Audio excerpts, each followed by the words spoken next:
Ladies and gentlemen. Oh, we're going to the same couch. Right. Yeah, same couch. Ladies and gentlemen. Welcome to a rivetingly dim episode of the TMG show. This is such a depressing green room. Yeah, it is. But, this is the glory of the road.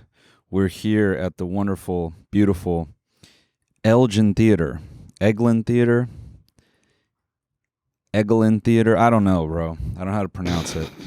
Here on the road with my lovely opener, AJ Leidig.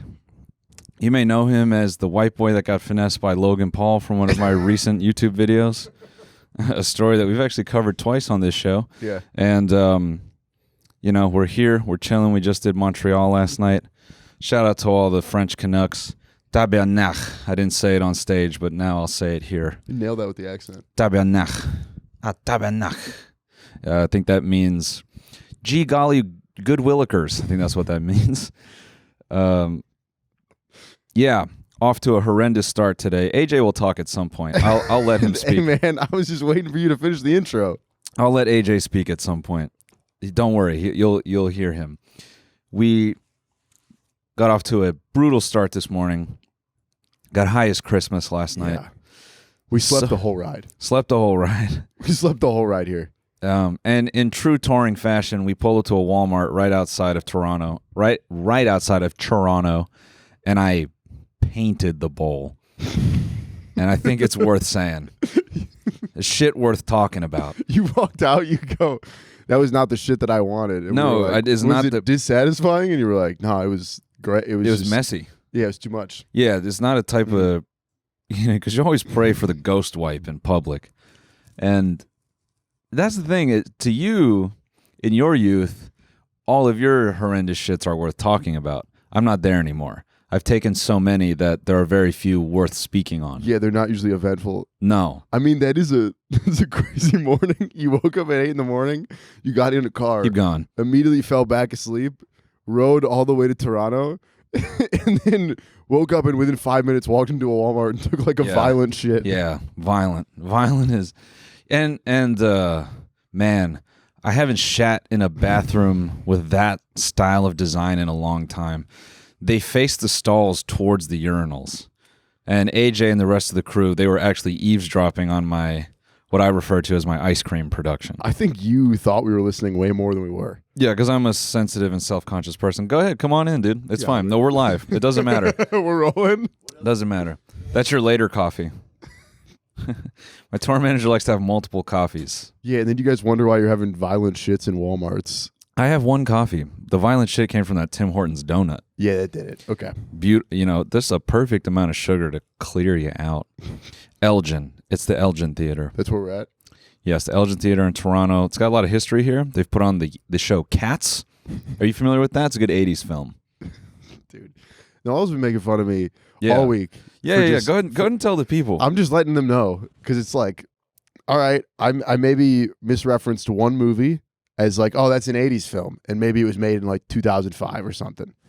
AJ, no, let's be really ultra clear about what you are talking about. AJ thought Scream, the movie Scream, was made in the 80s. Which I do love that movie. You just like aesthetic. I love the aesthetic of it. But can we be real? Mm-hmm. Everything... Yeah, please. Everything mid-70s through early 90s to me is 80s aesthetic. As a Gen Z, it all kind of gets grouped together. And I know that's not right. I know that's not how it is.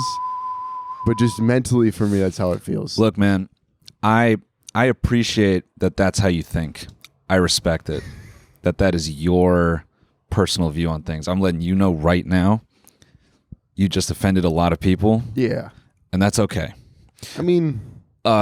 the fact that you think 70s and 80s are close together in aesthetic is crazy. Well, it's 720p. It's old. It's not fully developed. You know what I mean? Okay. So anything 720p is 70s to 90s. It feels like it. I mean, my kids are probably going to group like... And not that I'm trying to argue with you. I'm just saying, despite the countless like re-releases of classic films in 4K to their full quality straight but to they film. don't feel the same. Like, Right. because I saw them in 720. Right. Once I saw it originally. So anything that is airplane TV resolution has been made between the 70s and 80s. Dude, every time I watch like an 80s movie, I'm like, I'll turn them on. And I like the old films, but I'll turn them on. I'm like, the old films. okay, I'll turn them on, and I'm like, damn, dude, it's still like buffering. Yeah. And then I get like an hour in, and I'm like, oh, this is. Well, that's I guess patience. This is the movie. I didn't also plan that we were matching today. That's good. Oh, this is crazy. Yeah. What's funny is neither of us have been wearing these on stage. No. We've just been wearing these Off. chilling in green room. So we look like crew off stage, Yeah. but then on stage. We're like an AAU team with matching warm ups. Yeah, exactly. Yeah. That is not something I even remotely understand. Wait, really? Yeah. I don't understand sports like that. You never played like AAU basketball, like travel basketball? Motherfucker, that's you being a dick. Why? Wait, what? When in my, you know what? I'll take that as a compliment. You have like former athlete vibes. What? Yeah, dude. That is hysterical. Yeah, you do. In what way? You have a confidence to you. Oh, wow. Thanks, man. You're not out here doing theatrics or anything. Oh, wow. Okay.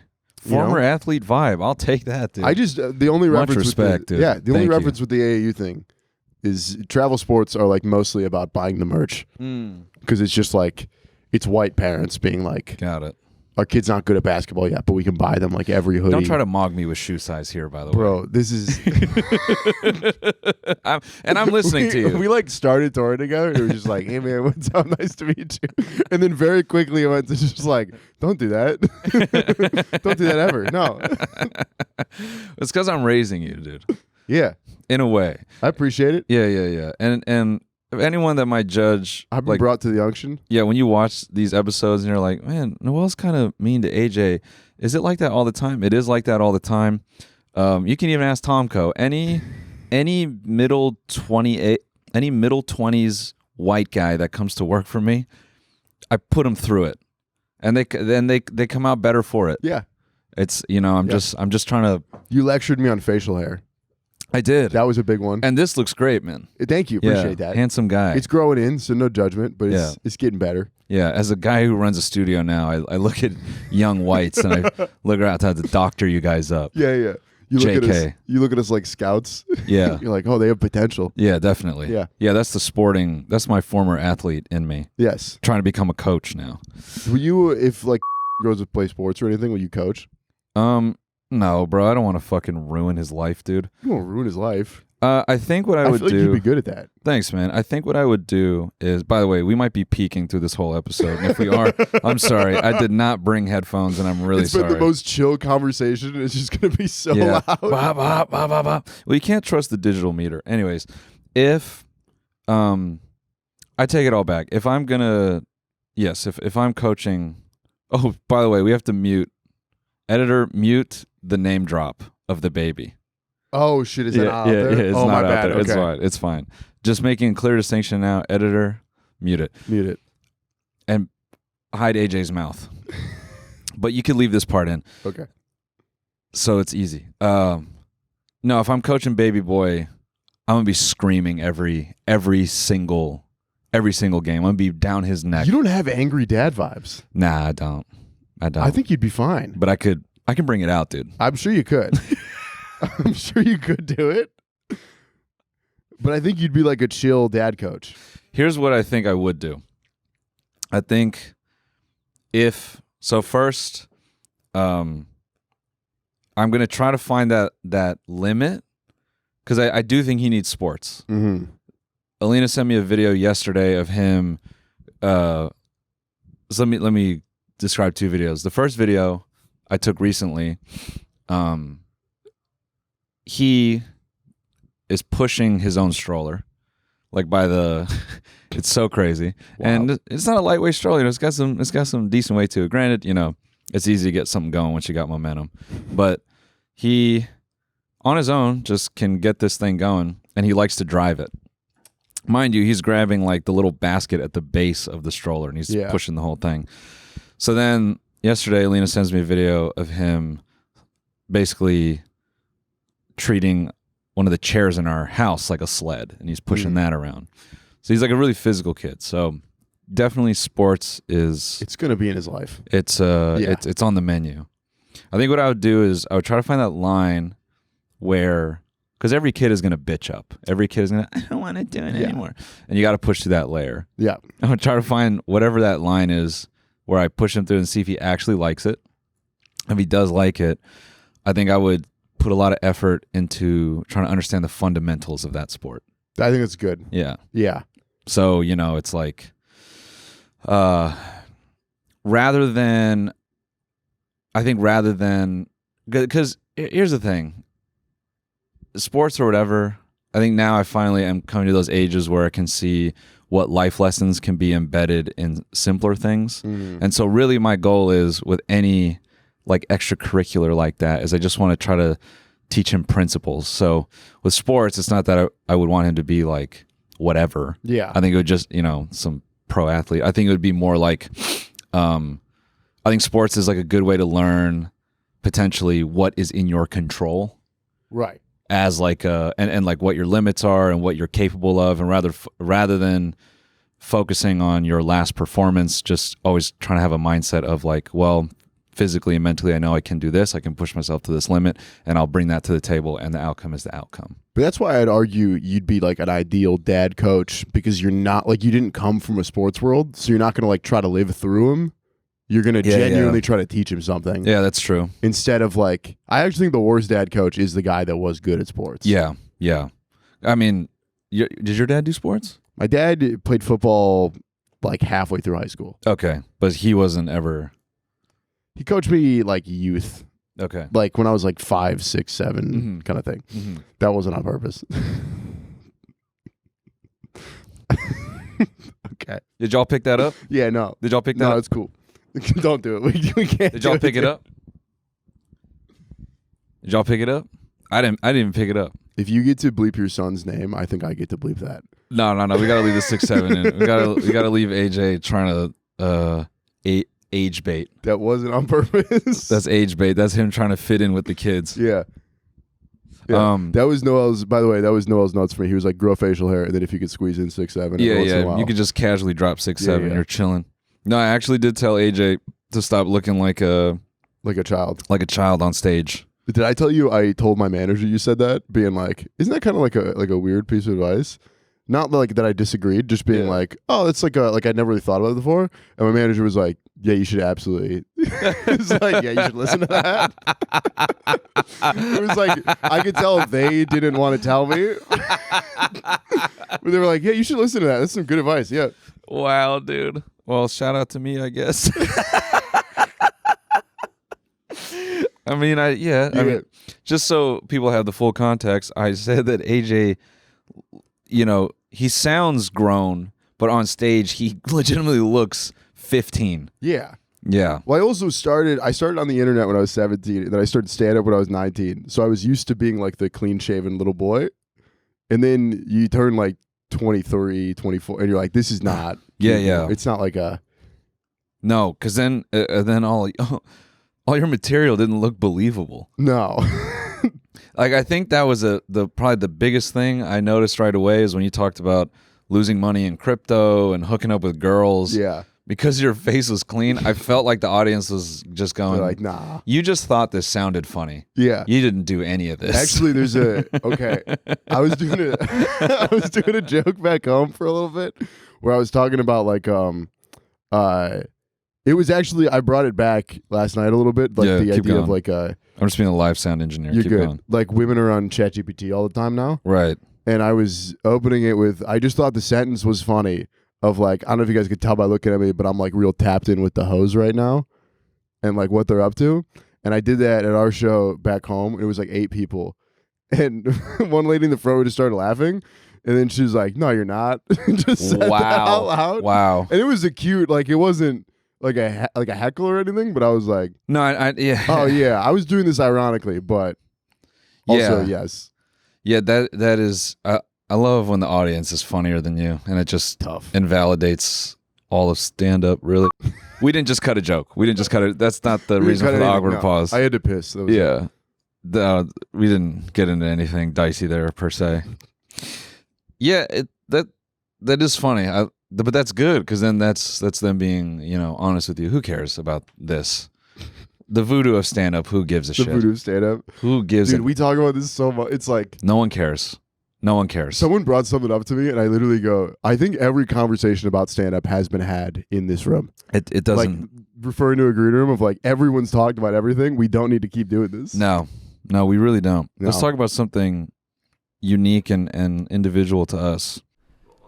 Hey guys, I want to take a quick break to thank a sponsor of today's episode, Manscaped. It's time to talk about stepping up your grooming game. The face-shaving products from Manscaped are the ultimate grooming tools designed to deliver precision and comfort in sleek and easy-to-use devices.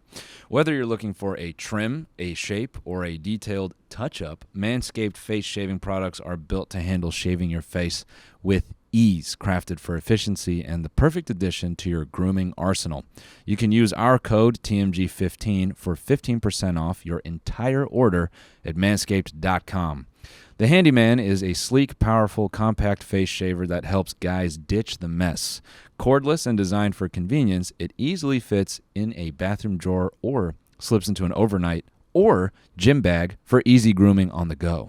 It's engineered with a unique dual-blade system featuring a standard foil shaver and a long-haired trimming blade to handle up to 3 days of beard growth. The Handyman comes equipped with skin-safe technology designed to help reduce nicks and cuts for the perfect clean shave.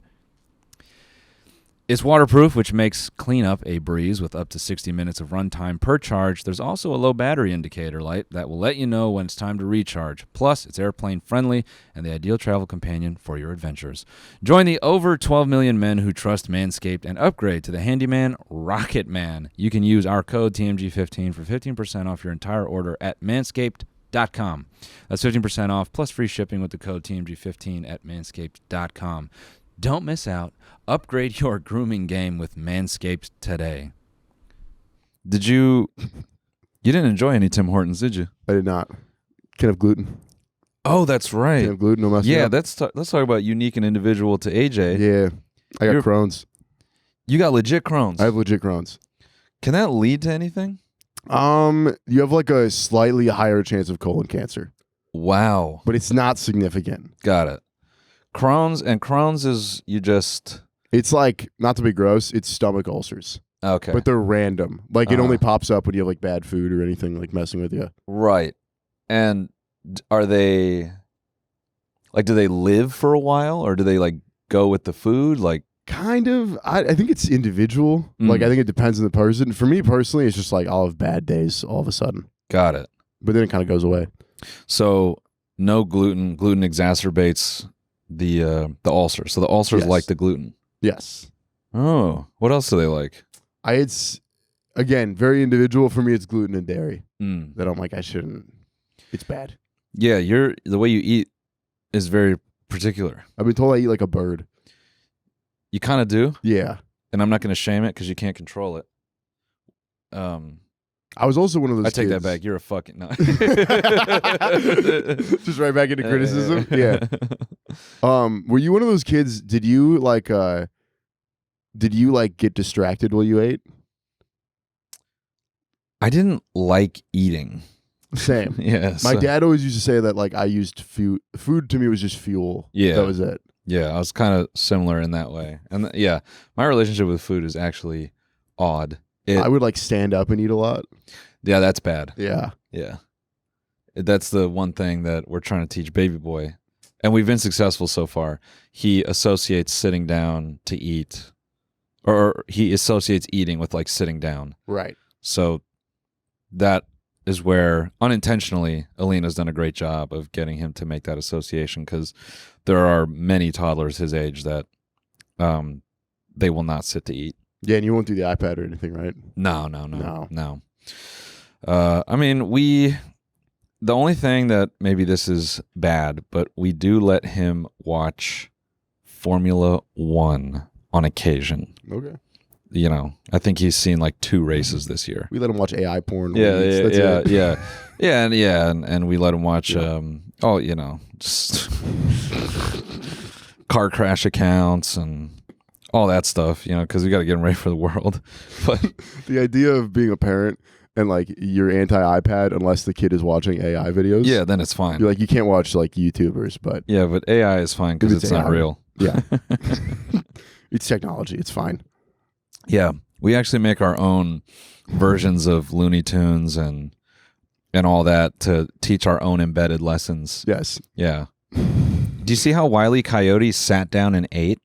Did you notice that? That's crazy. Yeah. We keep him off. We let him watch Formula One on occasion because we feel it's things you would see in real life. And the program directing isn't like Cocomelon brain rot. It ain't. Yeah. You know, it's not designed to like hold his attention. And what's interesting is anytime we put it on, he's only interested for maybe a few minutes max.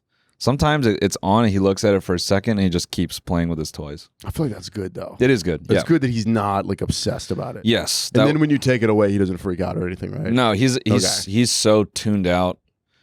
Honestly, after 10 minutes of it being on, he just doesn't care.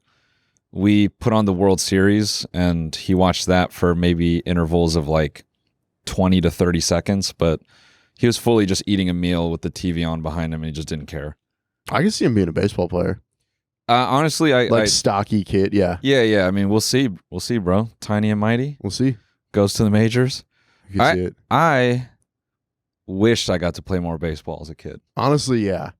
I didn't have the attention span for it. Yeah. And now as an adult, I'm like, oh, this is actually kind of a cool sport. Well, it's kind of like pool. Yeah. It's very, like,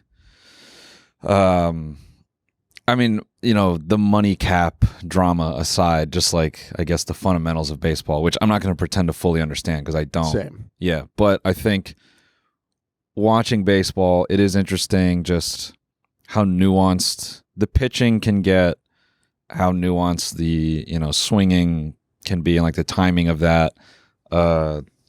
It's very kind of like archaic and chess-like. Yeah. As far as sports goes, but it is sick when a guy drives a homer. You're like, damn. It's the coolest thing. I mean, that World Series obviously was the World Series Game 7. Oh, and it was scripted and it's not real and, Yeah. It was made by AI as well. Yeah, so. yeah. But I was talking to my buddy. That was actually made by Prize Picks. Yeah. Prize Picks developed their own AI model purely for the World Series. Yeah. And to get everybody's money. My buddy was like trying to pitch me on baseball because he's such a big baseball guy. Pitch, eh? Come on, man. I'll hang myself. That's Go ahead. worse than 6'7". Yeah, go ahead. He was like, he was trying to pitch. Oh, pitch. He's trying to pitch baseball. And he was like, the postseason is crazy because baseball's so streaky and it's like mental a lot of times. Yeah. That like, there's like a Jeremy Lin every year. Oh. There's like a guy that pops off and like leads his team to a deep playoff run that you've never heard of every single year. That's interesting. Yeah, and I saw people saying that as far as sports goes, baseball is the one with the most variation in championship winning. Fair. I mean, not to listen, I don't know anything about baseball, but seeing the Dodgers win did break my spirit a little bit. Why? Just because it's so much money. There's so much money on that roster. I just hate seeing like a big brand like high value sports team winning. I mean, that was like Mercedes dominating Formula One forever. There was no cost cap, and they were able to hire like the best of the best. And then, salary cap got introduced, and the team kind of fell apart. Yeah. So I hear that, but I will say, because Blue Jays is a top 5 pay team as well, right? Right. But I will say that World Series, people were, I know people that listen to this, you guys don't give a shit about sports, but but I did feel, maybe this is just like an asinine point of view, but I did feel like the Jays could have won it. Yeah. They definitely had the opportunity to. Yeah. Especially towards the end. Yeah. And I didn't even, because I don't know baseball, I didn't even realize the guy sliding foot first was like a bonehead move. Yeah. That he should have ran through the bag or gone head first. Yeah, he should have gone head first because he had the mitt. Yeah. It is wild to think like if his body was leaning forward and if it just comes down to that. They probably win the World Series. Yeah, that guy, who was it? Do you know? No.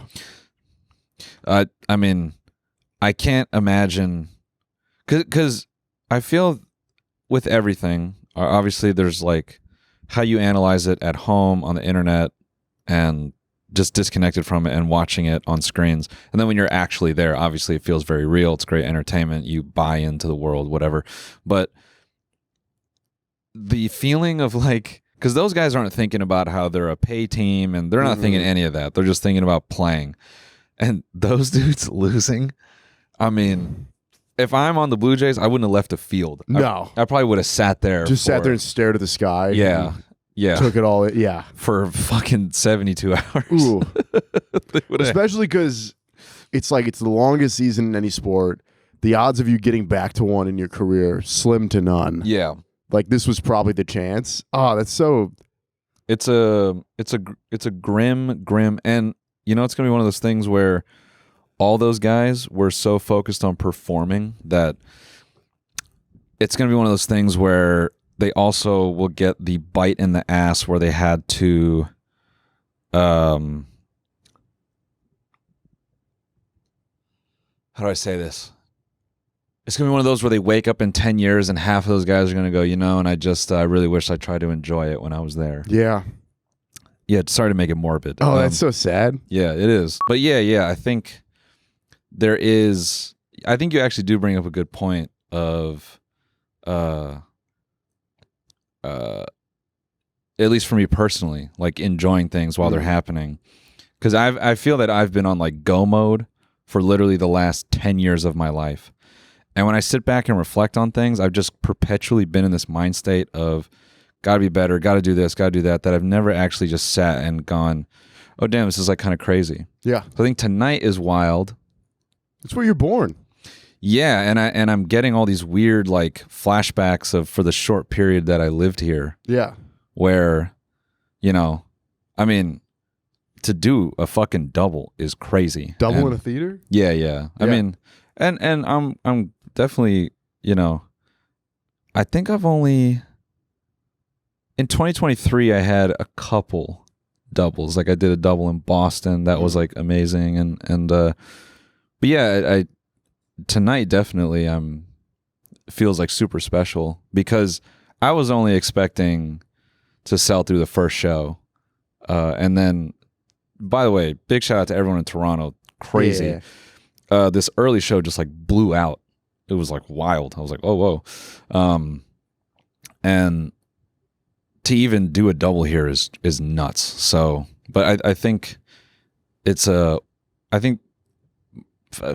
my career. Like, who gives a shit? But I'm saying in life, is probably the singular hardest thing to do. I would say, even not to make it all big brain, but like in a capitalist structure, your ability to appreciate anything in front of you is consistently taken away from you. It's like such a dark thing. So I am only rambling about this, and I'm glad you're bringing it up to pass on to you, the listener or the viewer, that there are good things happening in front of you. And if it helps, I would just like to say that don't let that escape you right now. Because that's also a big lesson I'm learning about having a child, dude. Well, I was going to say, not to bring it full circle. Yeah. But as beautiful as that speech is, it would hit so hard in the locker room. Come on, man. Wait, hold on. Okay, the idea of you like getting not like black-pilled, but like existential with a group of like 7th grade boys in a baseball dugout. Boys, and we just got to remember that not many teams make it to this little league final, okay? In the history of this entire county, this specific team has only made it one time. And that's because I have made enough money from my media career to bankroll us here. I got us a Dominican 7-year-old, and it's a fucking 25-year-old Dominican guy. The jerseys are just your face plastered on both sides. Yeah. And so, guys, we need to enjoy this moment, but we also need to fucking win. Okay, let's make that clear. And the irony is that is where it comes back for me, which is like, you gotta have the frou-frou, but also let's go fucking play ball. Well, how we're saying tonight of like, yeah, it's a big moment, let's take it in. But also like, no, I'm thinking about my set. Like, I want to do well. I want to win. I don't care. It's such like a dude. Yeah, it is. Do you think, well, separate but related, do you think there are like, because millennials now are like full-blown parents. Yeah. Do you think there are like red pill Some of them. coaches? True. Red pill? Yes, dude. Red pill coaches? You think that's hit Yes, dude. Dude, that's a nightmare actually. That might be worse because everybody complains about like the woke teachers. Yeah, and, oh, like, brother. Like putting your child through that. The flip side might be worse. Dude, suburban red-pilled little league coach. Oh, please no. dude. Please no, dude. That actually sucks. Of just like, if you have a kid, you send them to like Yeah. an English teacher that's just going to like pitch them one thing, and then just a baseball coach that's going to be like, Well, brother, women are dumb. I believe, and I'm curious because we do get parents to listen to the show. I am curious because I have seen parents say that recreational sports for children has become like impossible. Yeah. To just put your kid in an environment to just kind of like play a game, like, you know, that hyper individuality that everyone is experiencing. Yep. I believe I'm understanding it's like extended to children's sports in a horrendous way. Yeah. Yeah. We saw peaks of it when I was like in high school. Yeah. Because they would like, then they start profiting off of it, where there was like this group that like, they would apparently like build you like a scouting profile to pitch to colleges. Oh God. And so they come in and do like presentations at the schools. Oh no. And pitch all the parents on it. And they make you bring your kid with. So as a parent, it's like, I've talked about like this with my dad before, of like, at 15, I thought I was going to go to the NFL. Oh no. I wasn't going. Obviously, that wasn't going to happen.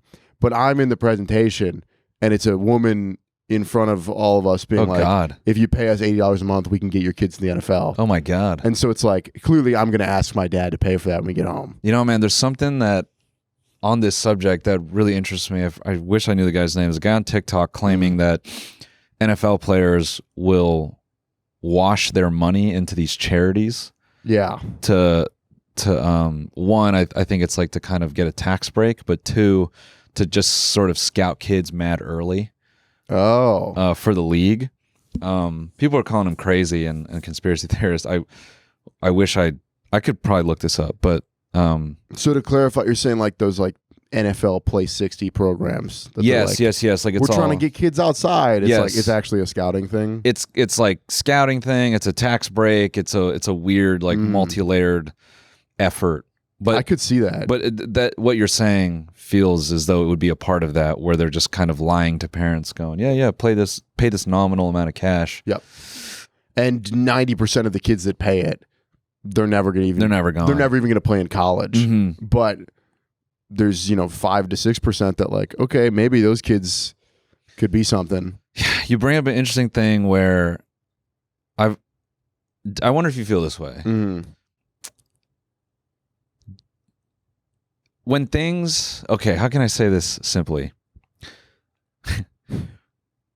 When things are turned competitive, when I say things, let's start with sports. Yeah. When recreational sports are turned competitive, I see that simply as a way, it's just like a monetization vehicle. Yeah. So, for example, professional gaming is one for me, where gaming as a hobby, right? You can make these like a mouse for gamers, a keyboard for gamers, because it has these features that are beneficial to how you use, like, say, a computer. But then once the idea of competitive gaming got popular, now they can just sell people on, well, this mouse will make you aim faster. Yeah. The click and they can kind of hook people into this sort of like, I don't know, it's like this fantasy of being. I almost feel that this thing that they're giving to kids is just a way to like suck your parents in and then get you, the kid, to buy into this fantasy where you're wanting to buy up all this gear and spend all this money to fantasize about you being on the field one day. And it can kind of like wire your brain into a nostalgia. It's like it's almost as if they pass on to you the idea that you made it. Yes. Like that you actually played in the league. Yeah. And then you're perpetually just hooked into this. It's I don't know. To be so pessimistic, But I feel like the older I get, the more I'm like, everything is kind of a pyramid scheme. Yeah. In the sense that like the only real way to make money a lot of times is to convince people that they can make money off of you. Yeah. It's such a weird. Mm-hmm. No, I mean, like I feel the funniest thing that maybe this is happening with right now is pickleball. Yeah. The amount of leagues that have popped up with it, and now they're trying to make it young, and it happened so quick. Mm-hmm. Where it was like pickleball just popped up. It felt like 5 years ago. Yeah. And now it's like already becoming. Oh yeah, the amount of people I've spoken to that I have 2% stake in a potential pickleball team. Yep. And they're just really trying to make it a thing. On this subject, and guys, I'm sorry to. Here's the thing: the more time I get in isolation, which the road does to me, the darker my thoughts can get. Yeah, this has been. Sorry, we went real pessimistic there for a second. So. Unfortunately, you are getting a pseudo episode of The Company Lot. So for those of you that still listen to this show that go, I just think Noel's funnier with another person. You're actually just getting The Company Lot. You are listening to The Company Lot, and I've tricked you completely. Yeah. This just kind of seems to have a nice voice in the middle. But if you like AJ, let me know, and I'll bring him out to do some episodes of The Company Lot. All right, man. Yeah, anyway. They're like, go back to doing Gary Vee impressions. Yeah. We're like, man, everything's hopeless. Yeah, everything's hopeless. Sad. No, everything's not hopeless. No. I think I do feel that let's talk about the pessimism that sucks right now, and I feel like the wool that's being pulled back. Yeah. Is that I think before, when people's money worked, everyone was okay with the grift. And I'm not the first person to say this, but everyone was okay with everyone getting one over on you a little bit because it felt that there was quality there. Yeah. And your money, and you still had money to save, and you could live your life, and you were sort of content. And maybe that's ultimately what led us to where we're at here. But now, the more that people have to count their cash and think about, really needle their life and legitimately choose between, like, do I want to eat? Yes. Or do I want to enjoy myself? That shitty dichotomy that everyone goes through. Now it's like the grift, all these grifts, they can't hold up. Yep. And I think the tough part is, like, where do you go when it all feels like everyone is just trying to grift, take everything from you? I mean, that's how I feel with, like, I just got my car fixed. Yeah. And not to, like, complain, but it was just like, there were so many steps along the way that were like, okay, the mechanic shop doesn't get back to us for a few days, but then they also charge an overnight fee for keeping it there. Yeah. And so it's like, well, this is kind of your fault. And then we can't get plates in time, so registration's expired. But then we get a ticket from the same government that's like, well, not getting the plates on time. Yep. And it just feels like, you're right, of like that like delay of service was always kind of there. Yeah. But then once it got like unbearably expensive, now it feels like it's so obvious. And the tough part is, see, as you described this, I've been trying to do more reading in the last like year and a half. And honestly, if you want to be funny, guys, don't read. Because then this is the podcast. It's just us then talking this is about- like kind of like what's on your mind. Loki, you and I have been reading the whole week. Like in the green room yesterday, I was like, all right, I'm gonna go read for a little bit. Yeah, you read, nap. but you're what are you reading? Like your dragon sex stories? I'll read like all right, chill. I saw that book cover, dude. I'll read fiction, dude. Yeah, there's nothing wrong with fiction. It's good to have an Fiction's imagination. great because it's I feel like I'm still being intellectual, but it at least has some like optimism built into it. Yeah, I think there is something to be said about long form literary enjoyment, and I think there's value in consuming something over a long period of time and really, I guess, like, I don't know, connecting with it. Yeah, there's just something I think healthy about that. So, but I did see your book and had dragons on the front. Yeah. Yeah. You moved my dragon book. Yeah, and the societal framing that I have in my brain made me want to make fun of you. Yes, but you didn't. Yeah, Until I held right now. back, and that's why I'm a good person. You're a good guy for that. Well, that was you laid down to take a nap and close the door, and I literally had to knock, be like, Noel, can I have my dragon book? Can I have my dragon book? And I was like, here's your dragon book, AJ. Yeah. But no, you bring up this idea of indefinite suspension, where like in a bureaucratic environment, no one is ever responsible. So people can always point up and down the chain to go, well, we had to keep your car overnight because this guy across the way has the parts and it's his fault. He's only open from 6 to 3. And then you go to that guy and it's like, hey, why the fuck can I? Well, it's because, because of these things occurring, I can only be open from 6 to 3. And it just feels like this, never ending, someone else is the problem. And I actually think that something having a kid has taught me, which I think is good, is many aspects of life are very finite and there is an end to them. And I think that's the one, if you're young listening to this, and I feel a weird thing where I have to like caveat wanting to speak this way, but I guess maybe as I've become a father, it's like inspired me to think more about what I actually contribute to the people around me.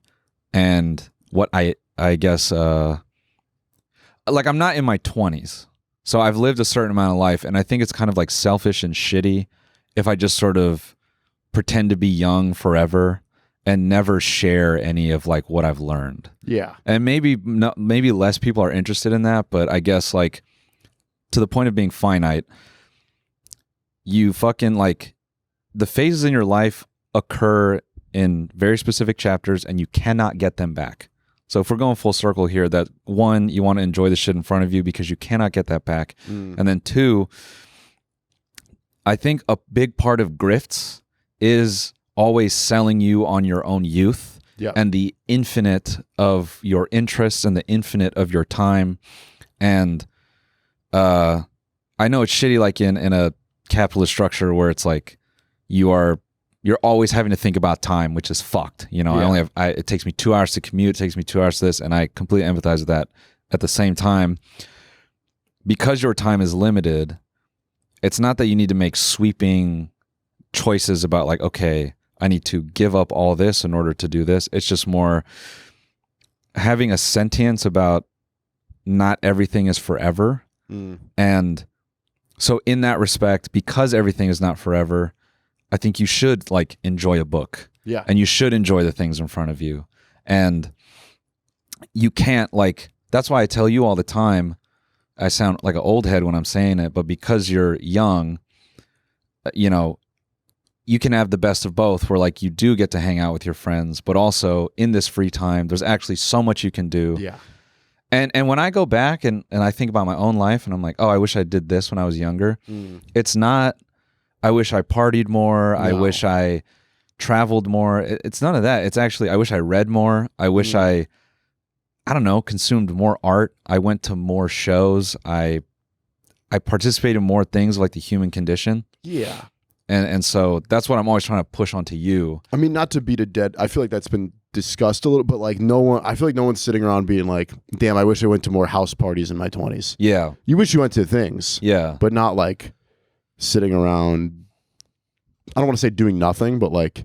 No, and I think that, because that also, I feel like that's like the goofy red pill shit where like there's clips of guys that drive around in Lamborghinis and they make fun of people going like, look at these fucking losers like partying on Halloween. Dude, the Halloween, not to make this a mountain out of a molehill here, but the Halloween memes were so funny to me of like, it would be like, the people you make fun of and like people having fun at a party and then like you're sad, lonely. Like, yeah. Because that is a lot of the, I don't know, we've talked about this for sure before, but like the manosphere that has become is just like, don't be social, like just be. Yeah. Don't be social, like be. Cut off everyone. Live alone. Yeah. Cut everyone out of your life. Be a corporation. Yeah. Only have rich friends. Only have this and that. I don't know, bro. I can say that. I can say for sure money can make those basic things go away, but after that, once you have your needs met, it's really debatable. Like 1,000%, for every like manosphere or I don't know, rich drop shipping guy that's just like buying up things, I'll say that one, those guys don't understand that most people don't give a shit about that. No. Like, I think most people just want their needs met and they just want to live their life. They actually don't. They don't want a Corvette. They don't care about any of that. And I think that's what's really funny about all that is guys that are people that just recruit things for the sake of. They fundamentally do not get that most people don't care. Yeah. And so none of those things impress people. No. So it's like the amount of people that you could put a Lamborghini in front of and they go, oh, dude, I have like shown pictures to people of, race cars. Yeah. And they're like, and not because I fantasize about these things. I'm like, oh, this is like kind of a cool car. And they go, oh, is that like a Honda? Yeah, they have no. And it completely escapes them. Well, we're all in our own little worlds. Like stand up, not to bring it back around to this, is that we're like the things that we value as accomplishments. You bring them up to someone that's outside of this little bubble, they don't care. They don't. No. It's a really funny like contrast. And so I don't know, bro. I think maybe I'm wrong on some of this. I don't know. I always save a little room for that, but it is like all I was trying to say was, for all the hours that maybe someone gives up to like make a ton of money, they do give up a lot of those, I think, pretty crucial human experiences. Because I think more crucial to being a person is like experiencing rejection. Which maybe you'd have to tell me. Maybe you guys experience this at a faster rate because of apps. Fair. like rejection. I guess in my fucking era, you had to choose and go get it. Yeah, you had to like go. Yeah, but I also feel like that's a harder version of rejection because like, I guess you were never like dating when apps were around. No, but I have been obviously. And like, if I like cold approach a woman at like a bar, and then you get rejected, that's like it's like a way worse rejection than just getting rejected on an app. Oh, it's brutal. Yeah, it's like a way different feeling. So it's like, yes, I think we experienced rejection earlier, but in way smaller doses. Yeah, def. Yeah. Yeah, that's fair. I think. Yeah, and maybe it's all the same too. I don't know, bro. This is like the least funny conversation I could have brought today, but. Sorry. Hey, man, we got real, though. Yeah, I don't know. I think it's better. I think it's fine. I think I'm always trying to be funny, and I constantly feel like I want an outlet to be real. So thanks for being my sounding board. Always, dude. Yeah. The mics aren't even on. Yeah. Whoops. This week on the bonus. You ever thought about it? My whole online? You ever thought about doing it? If my soul was in my body, I wouldn't have even done the bit. But something evil happened. We're in the bonus now. Ooh. We're doing extended. Slurs are allowed. Watch the full episode by signing up for a membership at tmgstudios.com.